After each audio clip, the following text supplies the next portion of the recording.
2 माह के अंदर एएमयू की अटकलों का होगा समाधान, जल्द शुरू होगी एएमयू शाखा का निर्माण कार्य। भवन मंत्री अशोक चौधरी ने तौहीद एजुकेशन ट्रस्ट में दिया जानकारी।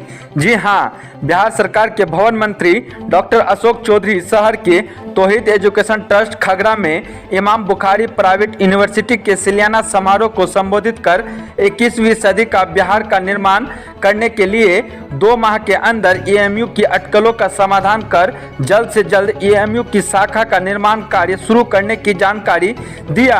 वहीं भवन मंत्री अशोक चौधरी ने जानकारी देते हुए कहा कि स्ट्रक्चर कमेटी की रिपोर्ट आई थी, तब तक बहुत से शिक्षण संस्थान के जो हमारे माइनॉरिटी के लोग थे वो हमेशा कहते थे कि हिंदुस्तान में मुसलमानों की शिक्षा की स्थिति अच्छी नहीं है।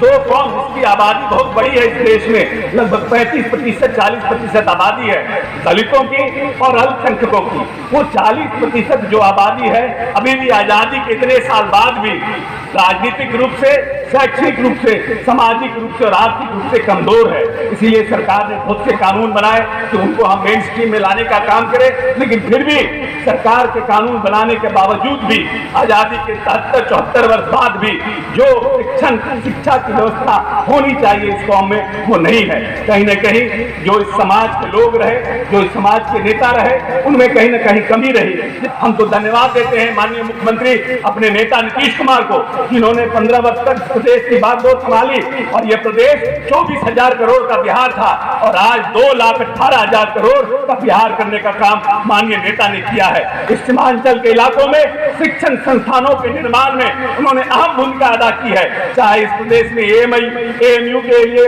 जमीन देने का, ये बात अलग है कि जमीन देने के बाद लीगल और टेक्निकल वहां समस्या हो गई, जिसके चलते इन 4-5 वर्षों में अथक प्रयास करने के बावजूद भी जमीन की समस्या का समाधान नहीं हो पा रहा है। लेकिन फिर भी हम लोग पूरी तरह से सजग हैं। अभी हमारे जो उसका समाधान किया जाए, हम समझते हैं कि 1-2 महीना के अंदर उसका समाधान भी होगा और एएमयू विश्वविद्यालय का भी यहाँ पर निर्माण होगा। और क्योंकि ये माननीय नेता का सपना है कि हम इस प्रदेश में शिक्षण संस्थानों का जब तक हम निर्माण नहीं करेंगे बड़े तौर पर, तब तक हम इस प्रदेश में जो सीमांचल का इलाका है, पूर्णिया, अररिया, कटिहार, सहरसा, इन सब इलाकों में जो स्थिति है उस स्थिति को हम मजबूत नहीं कर सकते हैं। इसीलिए इस प्रदेश में उन्होंने जब से माननीय नेता इन 15 वर्षों में आए, Aryabhatta knowledge university, NIT, VIT, इस प्रदेश में पूर्णिया, मुंगेर के विश्वविद्यालय, बहुत से संस्थाओं का निर्माण किया।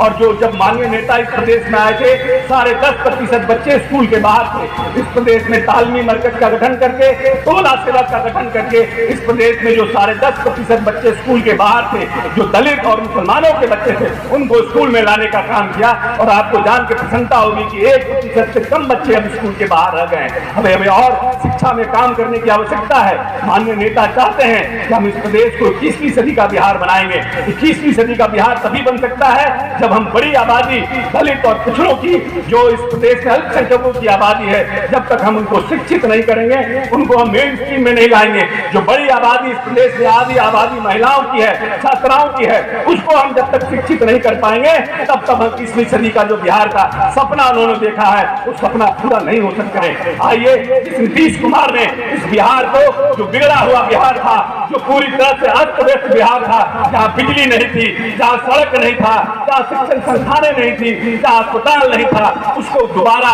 पगडंडी पर लाने का काम किया है, दोबारा उसका निर्माण करने का काम किया है। और आपको जानकर प्रसन्नता होगी, सबसे तेज गति से आगे बढ़ने वाला विकास दर का राज्य अभी बिहार है। 10% से ज्यादा जो भारत का औसत विकास दर है, उससे भी ज्यादा तेज गति से बिहार आगे बढ़ रहा है। और इस बिहार को हम सब मिल करके फिर से ताकत देने का काम करें, मजबूत बनाने का काम करें।